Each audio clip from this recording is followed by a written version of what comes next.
ನಮಸ್ಕಾರ ವೀಕ್ಷಕರೇ, ಜ್ಞಾನದೇಗುಲ ಜಾಲತಾಣಕ್ಕೆ ಆಧಾರದ ಸ್ವಾಗತ. ಇಂದಿನ ವಿಷಯ ಭಾರತೀಯ ತತ್ವದಲ್ಲಿ ಕಾಲ ಅಂದರೆ ಏನು, ಕಾಲದ ಅರ್ಥ ಏನು ಅಂತಕ್ಕಂಥದ್ರ ಬಗ್ಗೆ ಸ್ವಲ್ಪ ವಿವರವಾಗಿ ನೋಡೋಣ. ಇಲ್ಲಿ ಕಾಲ ಅಂದರೆ ಈ ಟೈಮ್ ಅಂತೀವಲ್ಲ, ಅದು ಈ ಗಡಿಯಾರದ ರೀತಿಯ ಸಮಯವಲ್ಲ. ಇದೊಂದು ರೀತಿಯ ಬ್ರಹ್ಮಾಂಡದ ಜೊತೆಗೆ ಒಂದು ರೀತಿಯ ಸ್ಪಂದನ, ಹೃದಯ ಸ್ಪಂದನ ಅಂತ. ನಾವು ಸಾಮಾನ್ಯವಾಗಿ ಕಾಲ ಅಂದರೆ ಗಂಟೆ, ನಿಮಿಷ, ದಿನ, ತಿಂಗಳು, ಸೆಕೆಂಡ್, ಮೈಕ್ರೋ ಸೆಕೆಂಡ್, ವರ್ಷ, ಈ ರೀತಿ ನಾವು ಅರ್ಥ ಮಾಡಿಕೊಳ್ತೇವೆ. ಆದರೆ ಭಾರತೀಯ ಸಂಸ್ಕೃತಿಯಲ್ಲಿ ಹಿಂದಿನ ಋಷಿಮುನಿಗಳು ಅಥವಾ ದಾರ್ಶನಿಕರು ಕಾಲವನ್ನು ಕೇವಲ ಒಂದು ರೀತಿಯ ಸಮಯದ ಅಳತೆ, ಸಮಯವನ್ನು ಅಳೆಯುವ ರೀತಿಯಾಗಿ ನೋಡಲಿಲ್ಲ. ಅವರ ದೃಷ್ಟಿಯಲ್ಲಿ ಕಾಲವೇ ಒಂದು ರೀತಿಯ ಬ್ರಹ್ಮಾಂಡದ ಚಲನೆ, ಕಾಲ ಪರಿವರ್ತನೆಯ ಶಕ್ತಿ, ಕಾಲವೇ ಸೃಷ್ಟಿಯ ಒಂದು ನಾಡಿ ಮಿಡಿತ ಅನ್ನುವ ರೀತಿಯಲ್ಲಿ ಅದನ್ನು ನೋಡಿದರು. ಉಪನಿಷತ್ತುಗಳು, ಪುರಾಣಗಳು, ಆಗಮಗಳು, ಗೀತೆ ಎಲ್ಲದರಲ್ಲೂ ಕೂಡ ಕಾಲವನ್ನು ಯಾವುದೋ ಒಂದು ರೀತಿ ಒಂದು ವಸ್ತು ಆ ರೀತಿ ನೋಡಿಲ್ಲ. ಅದನ್ನು, ಆ ಕಾಲವನ್ನು ಒಂದು ವಿಶ್ವವ್ಯಾಪಿ ಶಕ್ತಿಯಾಗಿ, ಆಲ್ ಎನ್ಕಂಪಾಸಿಂಗ್, ಒಂಥರ ಪವರ್ಫುಲ್ ಶಕ್ತಿಯಾಗಿ ವಿವರಿಸಲಾಗಿದೆ. ಋತುಗಳು ಬದಲಾಗುವುದು, ಸಮುದ್ರದ ಅಲೆಗಳು ಹೇಳುವುದು, ಹೂವು ಅಲೆಲಿ ಬಾಡುತ್ತದೆ, ಹಾಗೆ ಇಡೀ ವಿಶ್ವ ಒಂದು ರೀತಿಯ ಕಾಲದಲ್ಲಿ, ಕಾಲದ ಪ್ರವಾಹದಲ್ಲಿ ಹರಿಯುತ್ತಿದೆ ಅನ್ನುವ ಒಂದು ತತ್ವ ಇದೆ. ಕಾಲೋಸ್ಮಿ ಗೀತೆಯ ಮಹಾಕಾವ್ಯ. ಗೀತೆಯಲ್ಲಿ, ಭಗವದ್ಗೀತೆಯಲ್ಲಿ ವಿಶ್ವರೂಪ ದರ್ಶನದ ಯೋಗದಲ್ಲಿ ಭಗವದ್ಗೀತೆಯಲ್ಲಿ ಶ್ರೀಕೃಷ್ಣನಿಗೆ ಅರ್ಜುನ ಏನು ಹೇಳ್ತಾನೆ ಅಂದರೆ, ಕಾಲೋಸ್ಮಿ ಲೋಕಕ್ಷಯಕೃತ್ ಅಂತಾನೆ. ನಾನೇ ಕಾಲ. ಇಲ್ಲಿ ಕೃಷ್ಣ ನಾನು ಗಡಿಯಾರ, ನಾನು ಗಂಟೆ, ಅದು ಇದು ಆ ರೀತಿ ಹೇಳಿಲ್ಲ. ಕೃಷ್ಣ ಹೇಳೋದು ಸೃಷ್ಟಿ, ಸ್ಥಿತಿ, ಲಯ ಇವೆಲ್ಲವನ್ನು ನಡೆಸುವ ಒಂದು ವಿಶ್ವಶಕ್ತಿಯಾಗಿ ಕಾಲೋಸ್ಮಿ, ಆ ರೀತಿಯಲ್ಲಿ ನಾನು ಇರುವುದು ನಾನೇ ಅಂತ ಹೇಳ್ತಾನೆ. ಇನ್ನು ಕಾಲ ಮತ್ತು ಶಿವನಿಗೂ ಕೂಡ ಒಂದು ರೀತಿಯ ಒಂದು ಶಿವತತ್ವದಲ್ಲೂ ಕೂಡ ಮಹಾಕಾಲ ಅಂತ ಶಿವನನ್ನು ಕರೀತಾರೆ. ಕಾಲವು ಎಲ್ಲವನ್ನೂ ಬದಲಾಯಿಸುತ್ತದೆ. ಏಕೆಂದರೆ ಈ ಕಾಲ ಅಂತಕ್ಕಂಥದ್ದು ಎಲ್ಲವನ್ನೂ ಇಟ್ಸ್ ಎವರ್ ಬದಲಾಯಿಸ್ತಾ ಇರುತ್ತೆ. ಶಿವನು ಆ ಕಾಲಕ್ಕೂ ಅತೀತ, ಕಾಲಾತೀತ. ಅವನು ಜನನಕ್ಕೂ ಮೊದಲು, ಮರಣದ ನಂತರವೂ ಅವನೇ. ಇದು ಪರಮತತ್ವ. ಕಾಲಾತೀತ ಅಂತಂದ್ರೆ ಭೂತ, ಭವಿಷ್ಯತ್, ವರ್ತಮಾನ ಕಾಲ. ಇವಾಗ ನಾವೆಲ್ಲನೂ we are bound by this ಕಾಲ. ನಾವು ಏನೇ ಮಾತಾಡಿದ್ರು ಕೂಡ ಭೂತದ ಬಗ್ಗೆ, ಹಿಂದಿನದು, ಈಗಿನದು ಅಥವಾ ಮುಂದಿನದ ಬಗ್ಗೆ ಅದರ ಒಟ್ಟಿಗೆ ನಾವು ಯಾವಾಗಲೂ ನಮ್ಮದು ಸೇರಿಕೊಂಡಿರುತ್ತೆ. ಆದರೆ ಈ ಕಾಲಾತೀತ ಅಂದರೆ ಈ ಮೂರನ್ನು ಮೀರಿದಂಥ ಒಂದು ಸಿದ್ಧಾಂತ ಅಥವಾ ಒಂದು ತತ್ವ. ಈ ಕಾಲ, ಈ ಶಕ್ತಿ ಉಪಾಸನದಲ್ಲಿ ಕಾಳಿ ಜೊತೆಗೂ ಕೂಡ ಶಾಕ್ತ ತತ್ವದಲ್ಲಿ ಕಾಳಿ ಎಂಬ ಹೆಸರು ಕೂಡ ಕಾಲದ ಒಂದು ಮೂಲದಿಂದ ಬಂದಿದೆ ಅಂತ ಹೇಳ್ಬೋದು. ಕಾಳಿ ಕಾಲವನ್ನು ನಡೆಸುವ ಶಕ್ತಿ, ಸೃಷ್ಟಿಯನ್ನು ಚಲಿಸುವ ಶಕ್ತಿ, ಪರಿವರ್ತನೆಯ ಶಕ್ತಿ, ಇವೆಲ್ಲದರ ಒಂದು ಹಿಂದಿರುವ ಒಂದು ಶಕ್ತಿ ಅಂದರೆ ಕಾಲ. ಇನ್ನು ಭಾರತೀಯರು ಕಾಲವನ್ನು ಚಕ್ರವೆಂದು ನೋಡಿದರು. It is cyclic in nature, it is not linear ಅಂತ. ಪಾಶ್ಚಾತ್ಯ ಚಿಂತನೆಗಳಲ್ಲಿ ಸಾಮಾನ್ಯವಾಗಿ ಕಾಲ ಒಂದು ನೇರ ಹೋಗ್ತಾ ಇರ್ತಕ್ಕಂಥದ್ದು, ಲೀನಿಯರ್ ಇನ್ ನೇಚರ್ ಅಂತ. ಅಂದರೆ ಆರಂಭ ಮಧ್ಯ ಅಂತ್ಯ ಈ ರೀತಿ. ಆದರೆ ಭಾರತೀಯ ದೃಷ್ಟಿಯಲ್ಲಿ ಕಾಲಚಕ್ರ, ಇದು ಕಾಲವನ್ನು ಚಕ್ರದೋಪಾದಿಯಲ್ಲಿ, ಇದು ನೆವರ್ ಎಂಡಿಂಗ್, ಇದು ಎಲ್ಲೂ ಕೊನೆ ಇಲ್ಲ, ಮೊದಲಿಲ್ಲ ಕೊನೆ ಇಲ್ಲ. ಈ ರೀತಿಯಾದ ಒಂದು ಸಿದ್ಧಾಂತವನ್ನು ಅವರು ಯೋಚನೆ ಮಾಡಿದರು. ಸೈಕ್ಲಿಕಲ್ ಟೈಮ್, ಹಗಲು ರಾತ್ರಿ, ಹಗಲು ವಸಂತ ಬೇಸಿಗೆ ಮಳೆ ಚಳಿ, ಇಯರ್ ಒಂದು ವರ್ಷದ ನಂತರ ಒಂದು ರೌಂಡು, ಜನನ ಜೀವನ ಮರಣ ಪುನರ್ಜನ್ಮ, ಈ ರೀತಿ ಎಲ್ಲವೂ ಕೂಡ ಚಕ್ರದೋಪಾದಿಯಲ್ಲಿ ಒಂದರಿಂದ ಒಂದರಿಂದ ಮತ್ತೆ ಅದೇ ಮರುಕಳಿಸುತ್ತಾ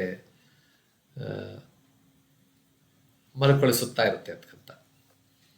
ಹೀಗಾಗಿ ಕಾಲ ಅಂತಕ್ಕಂಥದ್ದು ವೃತ್ತಾಕಾರದ ಚಲನೆ, ವೃತ್ತಾಕಾರದ ತತ್ವ ಇಲ್ಲ. ಅದಕ್ಕಾಗಿಯೇ ಇಷ್ಟೊಂದು ಕಾಲ ವಿಭಾಗಗಳು. ನಾವು ನೋಡಿದ ಬ್ರಹ್ಮ ಮುಹೂರ್ತ, ಅರುಣೋದಯ, ಸಂಧ್ಯೆ, ಪ್ರದೋಷ, ಗೋಧೂಳಿ, ನಿಶೀತ, ಮಹಾನಿಶ, ಅಮೃತಕಾಲ, ಚೌಘಡಿಯ, ಇವೆಲ್ಲದರ ಉದ್ದೇಶ ಏನಂದರೆ ಮನುಷ್ಯನ ಜೀವನವನ್ನು ಎಲ್ಲವನ್ನೂ ಕೂಡ ಕಾಲದೊಂದಿಗೆ, ಕಾಲದ ಲಯದೊಂದಿಗೆ ಹೊಂದಿಸುವುದು, ಇದು ಇದರ ಉದ್ದೇಶ. ಇನ್ನು ಇದರಿಂದ ಭಯ ಪಡಬೇಕೆ ಅಂತಕ್ಕಂಥದ್ದು. ಭಯ ಯಾಕೆ? ಇದು ಅತ್ಯಂತ ಮುಖ್ಯವಾದ್ದು. ಇದು ಕೆಲವರು ರಾವ್ ಕಾಲ, ಗುಳಿ ಕಾಲ, ಯಮಗಂಡ ಕಾಲ ಅಂದರೆ ಭಯ ಪಡ್ತಾರೆ. ಆದರೆ ಋಷಿಗಳ ಉದ್ದೇಶ ಇದನ್ನೆಲ್ಲ ನೋಡಿ ಭಯ ಹುಟ್ಟಿಸೋದಲ್ಲ, ಇದರ ಬಗ್ಗೆ ಒಂದು ಜಾಗೃತಿ ಮೂಡಿಸುವುದು. ಅಂದರೆ ಅವರು ಏನು ಹೇಳ್ತಾರೆ ಅಂದರೆ, ಋಷಿಮುನಿಗಳು ಪ್ರಕೃತಿಯ ಲಯವನ್ನು ಗಮನಿಸು, ಆ ಲಯಕ್ಕೆ ತಕ್ಕಂತೆ ನಮ್ಮ ಜೀವನವನ್ನು ನಡೆಸುವಂತಕ್ಕಂಥದ್ದು. ರೈತ ಬೀಜ ಬಿದ್ದಾಗ ಸರಿಯಾದ ಋತುವನ್ನು ನೋಡ್ತಾನೆ. ಇದು ಭಯದಿಂದಲ್ಲ, ಪ್ರಕೃತಿಯ ಲಯದ ಅರಿವಿನಿಂದ ಬಂದದ್ದು. ಯಾವುದೋ ಸಮಯದಲ್ಲಿ ಬೇಸಿಗೆನಲ್ಲಿ ಬಿತ್ತಿದ್ರೆ ಏನೂ ಬರೋದಿಲ್ಲ. ಎಲ್ಲದಕ್ಕೂ ಒಂದು ಕಾಲ ಅಂತಕ್ಕಂಥದ್ದಿದೆ. ಅದೇ ರೀತಿ ಮುಹೂರ್ತ ಶಾಸ್ತ್ರ ಕೂಡ ಕಾಲದೊಂದಿಗೆ ಸಾಮರಸ್ಯದಿಂದ ಬದುಕುವ ಕಲೆ ಅದು ಮುಹೂರ್ತ ಶಾಸ್ತ್ರ. ಇದು ಪಾಶ್ಚಾತ್ಯ ಸಂಸ್ಕೃತಿಯಲ್ಲಿಯೂ ಇದೆಯೇ ಅಂತಂದ್ರೆ ಹೌದು, ಸ್ವಲ್ಪ ಮಟ್ಟಿಗಿದೆ. ಇದು ಕೇವಲ ಭಾರತೀಯ ಕಲ್ಪನೆಯಲ್ಲ, ಪಾಶ್ಚಾತ್ಯರಲ್ಲೂ ಕೂಡ ಇದೆ. ಆದರೆ ಇಷ್ಟರ ಮಟ್ಟಿಗೆ, ಇಷ್ಟು ಆಳವಾಗಿ, ಇಷ್ಟು ಉದ್ದ ಮತ್ತು ಆಳ ಅಂತಾರಲ್ಲ, ಅಷ್ಟು ನಾಟ್ ಇನ್ ದಿಸ್ ಡೆಪ್ತ್. ಪ್ರಾಚೀನ ಗ್ರೀಕ್ ಸಂಸ್ಕೃತಿಯಲ್ಲಿ ಕಾಲವನ್ನು ಎರಡು ರೀತಿಯಾಗಿ ನೋಡ್ತಾ ಇದ್ರು ಅವರು. ಕ್ರೋನೋಸ್, ಅಳತೆ ಮಾಡಬಹುದಾದ ಕಾಲ; ಕೈರೋಸ್ ಅಂತಕ್ಕಂಥದ್ದು, ಸರಿಯಾದ ಕ್ಷಣ ಅಥವಾ ಅನುಕೂಲ ಸಮಯ ಎಂಬ ಅರ್ಥ. ಇದು ನಮ್ಮ ಮುಹೂರ್ತ ಥರನೇ ಅನಿಸುತ್ತೆ. ರೋಮನ್ ಸಂಸ್ಕೃತಿಯಲ್ಲೂ ಕೂಡ ಅವರು ಶುಭ ದಿನ ಅಂತ ಕೆಲವು ದಿನಗಳನ್ನ ರಾಜಕೀಯ ಮತ್ತು ಯುದ್ಧ ಕಾರ್ಯಗಳಿಗೆ ವಿಶೇಷ ದಿನಗಳನ್ನು ಆಯ್ಕೆ ಮಾಡ್ತಿದ್ರು. ಇನ್ನು ಚೀನಿ ಸಂಸ್ಕೃತಿಯಲ್ಲೂ ಕೂಡ ಫೆಂಗ್ ಶುಯಿ ಅಂತಕ್ಕಂಥದ್ದು ಮತ್ತು ಟೋಂಗ್ ಶು ಅಂತ ಪದ್ಧತಿಗಳಿವೆ. ಅವುಗಳಲ್ಲಿ ಮನೆ ಕಟ್ಟಲು, ಮದುವೆಗೆ, ವ್ಯವಹಾರ ಆರಂಭಕ್ಕೆ ಎಲ್ಲದಕ್ಕೂ ಒಂದು ಶುಭ ದಿನಗಳು ನೋಡ್ತಾರೆ. ಇದು ಭಾರತೀಯ ಮುಹೂರ್ತ ಪರಿಕಲ್ಪನೆಗೆ ಹೋಲುವಂಥದ್ದು. ಇನ್ನು ಜಪಾನ್ನ ಸಂಸ್ಕೃತಿಯಲ್ಲೂ ಇದೆ. ಕೆಲವು ದಿನಗಳನ್ನು ಟಾಯನ್ ಅಂತಾರೆ, ಅತ್ಯಂತ ಶುಭ. ಕೆಲವು ದಿನಗಳನ್ನು ಅನುಕೂಲಕರವಲ್ಲ ಅಂತ ಪರಿಗಣಿಸ್ತಾರೆ. ಇನ್ನು ಮಯನ್, ಮಧ್ಯ ಅಮೇರಿಕಾದಲ್ಲಿ ಮಯನ್ ಸಿವಿಲೈಸೇಷನ್, ಮಾಯಾ ಸಿವಿಲೈಸೇಷನ್ ಅಂತಿತ್ತು. ಅಲ್ಲೂ ಕೂಡ ಕಾಲವನ್ನು ಅತ್ಯಂತ ಪವಿತ್ರ ಶಕ್ತಿಯಾಗಿ ನೋಡ್ತಾ ಇದ್ರು. ಅವರು ಕ್ಯಾಲೆಂಡರ್ ಕೇವಲ ದಿನಾಂಕಗಳ ಪಟ್ಟಿಯಲ್ಲ, ಅದು ಆಧ್ಯಾತ್ಮಿಕ ಶಕ್ತಿಗಳ ನಕ್ಷೆ ಅನ್ನುವ ರೀತಿಯಲ್ಲಿ ನೋಡ್ತಾ ಇದ್ರು. ಇನ್ನು ಆಧುನಿಕ ವಿಜ್ಞಾನ ಅಂತೂ ರಾಹುಕಾಲ, ಅಮೃತಕಾಲದಂಥ ವಿಶೇಷ ಶಕ್ತಿಗಳಿಗೆ ಒಂದು ನೇರ ಸಾಕ್ಷ್ಯ ಅದೆಲ್ಲ ಏನಿಲ್ಲ. ಆದರೆ ಸಿರ್ಕಾಡಿಯನ್ ರಿದಮ್ ಅಂದರೆ ಆ ಒಂದು ಪರಿಕಲ್ಪನೆನ ಒಪ್ಕೊಳ್ಳುತ್ತೆ. ಅಂದರೆ ಬೆಳಗ್ಗಿನ ಮನಸ್ಸಿನ ಸ್ಥಿತಿ ಬೇರೆ ಇರುತ್ತೆ, ಮಧ್ಯಾಹ್ನ ಬೇರೆ ಇರುತ್ತೆ, ರಾತ್ರಿ ಬೇರೆ ಇರುತ್ತೆ. ಹೀಗಾಗಿ ಮಾನವ ಕಾಲದ ಪ್ರಭಾವಕ್ಕೆ ಒಳಪಟ್ಟಿರ್ತಾನೆ ಎಂಬುದನ್ನು ವಿಜ್ಞಾನ ಕೂಡ ಒಪ್ಪುತ್ತೆ. ಸೊ ಇಲ್ಲಿ ಭಾರತೀಯ ತತ್ವದ ಆಳವಾದ ಸಂದೇಶ ಏನಂದ್ರೆ, ಋಷಿಗಳು ಹೇಳೋದು ಕಾಲವನ್ನು ಜಯಿಸಲು ಸಾಧ್ಯವಿಲ್ಲ. ಯಾಕೆಂದ್ರೆ ಈ ಭೂಮಿ ಮೇಲೆ ಹುಟ್ಟದಂಥ ರಾಜ ಆಗಲಿ, ಋಷಿ ಆಗಲಿ, ವಿಜ್ಞಾನಿ ಆಗಲಿ, ಬಡವ ಆಗಲಿ, ಶ್ರೀಮಂತ ಆಗಲಿ, ಯಾವುದೇ ಸ್ತರದಲ್ಲಿದ್ದಂಥ ಮನುಷ್ಯನಿಗೂ ಎಲ್ಲರೂ ಕೂಡ ಕಾಲದ ಪ್ರವಾಹದಲ್ಲಿ ಸಾಕ್ತಾ ಇರಬೇಕು ಅಂತಕ್ಕಂಥದ್ದು. ಅಂದರೆ ಕಾಲದ ಲಯವನ್ನು ಅರಿತು ಬದುಕಬೇಕು, ಅರಿತರೆ ಬದುಕಬಹುದು ಅಂತಕ್ಕಂಥದ್ದು. ಸೊ ವೇದಾಂತ ದೃಷ್ಟಿ ಏನಂದರೆ, ಕಾಲವೂ ಕೂಡ ಒಂದು ಅನುಭವ. ಜನನ ಮರಣ, ಹಗಲು ರಾತ್ರಿ, ಸೃಷ್ಟಿ ಲಯ ಇವೆಲ್ಲವೂ ಕಾಲದ ವ್ಯಾಪ್ತಿಯಲ್ಲಿವೆ. ಆದರೆ ಆತ್ಮ ಅಂತಕ್ಕಂಥದ್ದು ಕಾಲಾತೀತ. ಅದಕ್ಕಾಗಿ ಉಪನಿಷತ್ತುಗಳು ಏನು ಹೇಳ್ತವೆ ಅಂದರೆ, ನೀನು ಕಾಲದಲ್ಲಿ ಇರುವವನು, ಕಾಲವನ್ನು ಅನುಭವಿಸುವ ಸಾಕ್ಷಿ ಅನ್ನುವ ರೀತಿಯಲ್ಲಿ ಉಪನಿಷತ್ತುಗಳು ಹೇಳುತ್ತೆ. ಇನ್ನು ಇದನ್ನೆಲ್ಲ ಸಂಕ್ಷಿಪ್ತವಾಗಿ ಹೇಳೋದಾದರೆ, ಭಾರತೀಯ ಕಾಲದಲ್ಲಿ, ಭಾರತೀಯ ತತ್ವದಲ್ಲಿ ಕಾಲ ಒಂದು ರೀತಿಯ ದೈವಿಕ ಶಕ್ತಿ. ಕಾಲೋಸ್ಮಿ ಅಂದರೆ ಕೃಷ್ಣನು ವಿಶ್ವಚಲನೆಯ ಸ್ವರೂಪವನ್ನು ಸೂಚಿಸ್ತಾನೆ. ಕಾಲವನ್ನು ಚಕ್ರಾಕಾರವಾಗಿ ಅಂದರೆ ಸೈಕ್ಲಿಕ್ ಇನ್ ನೇಚರ್ ಆ ರೀತಿಯಲ್ಲಿ ನೋಡಲಾಗಿದೆ. ಮುಹೂರ್ತಗಳು ಭಯ ಹುಟ್ಟಿಸಲು ಅಲ್ಲ, ಪ್ರಕೃತಿಯ ಲಯವನ್ನು ಅರಿಯಲು, ಅದರೊಟ್ಟಿಗೆ ನಮ್ಮ ಜೀವನವನ್ನು ಸಾಗಿಸಲು. ಬೇರೆ ಸಂಸ್ಕೃತಿಗಳಲ್ಲೂ ಕೂಡ ಈ ರೀತಿಯ ಒಂದು ಪರಿಕಲ್ಪನೆಗಳಿವೆ ಅಂತಕ್ಕಂಥದ್ದು. ವೇದಾಂತದ ಪ್ರಕಾರ ಆತ್ಮವು ಕಾಲಕ್ಕೂ ಅತೀತ. ಕಾಲ ಕೇವಲ ಸಮಯವಲ್ಲ, ಅದು ಸೃಷ್ಟಿಯ ಉಸಿರು. ಅದನ್ನು ಅರಿತವನು ಜೀವನದ ಲಯವನ್ನು ಅರಿತಾನೆ, ಅದನ್ನು ಮೀರಿದವನು ಆತ್ಮತತ್ವವನ್ನು ಅರಿತಾನೆ ಅಂತಕ್ಕಂಥದ್ದು.